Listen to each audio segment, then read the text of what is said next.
69 лет назад полной победой закончилась Вторая мировая война. В числе сотен тысяч защитников отчизны были мужественные сыновья и дочери Осетии. Праздничный парад, посвященный 69-й годовщине победы в Великой Отечественной войне, начался в 10 утра на площади Свободы Владикавказа. Командовал парадом заместитель командующего 58-й армией генерал-майор Евгений Никифоров.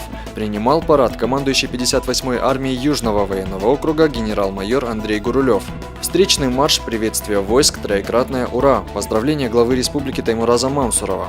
Традиции парада неизменны, но из года в год они не теряют необыкновенной торжественности. Колонну главных действующих лиц парада, ветеранов, возглавил председатель Республиканского совета ветеранов, генерал-майор авиации первого класса, кавалер 2 орденов за службу Родине Султан Наликович Каболов.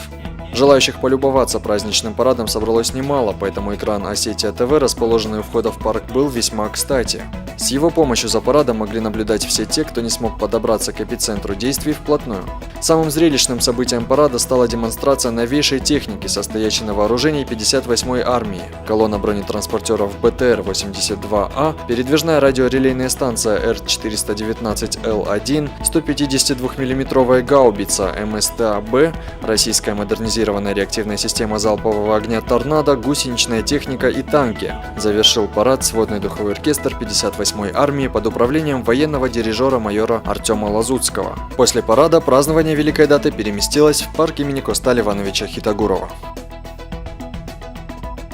С портретом деда на парад Победы. Так называется всероссийская акция памяти фронтовиков, которая в этом году впервые проводится и в Северной Осетии. В одном строю прошли дети, внуки и даже правнуки ветеранов. Участниками акции стали все желающие. По условиям старые фотографии прадедов, дедов и отцов жители республики присылали на почту Осетия ТВ. Специалисты медиапортала стилизовали снимки под военную тематику, а также абсолютно бесплатно распечатывали их. Получить готовые снимки можно было накануне в редакции, а также в день празднования Великой Победы перед самим парадом. 9 мая родственники фронтовиков собрались у центрального входа в парк имени Коста Хитагурова. Оттуда состоялось торжественное шествие на площадь Свободы с портретами в руках. За действом наблюдали сотни владикавказцев от мала до велика. Они пришли почтить память тех, кому каждый обязан свободой и жизнью. Всего в акции приняли участие около 50 человек. Он не любил рассказывать о войне. Он говорил только то, что они пришли после разведчиков, они первые дошли до Берлина.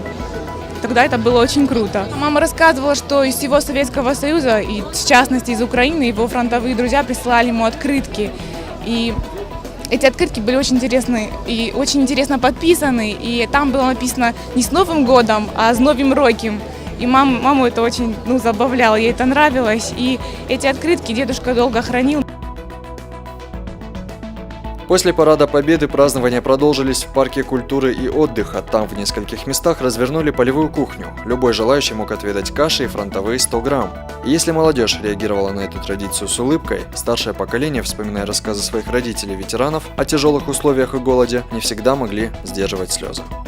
Отовсюду доносились песни военных лет. Перед ветеранами и жителями Владикавказа выступали детские коллективы. Завершатся торжества праздничным салютом.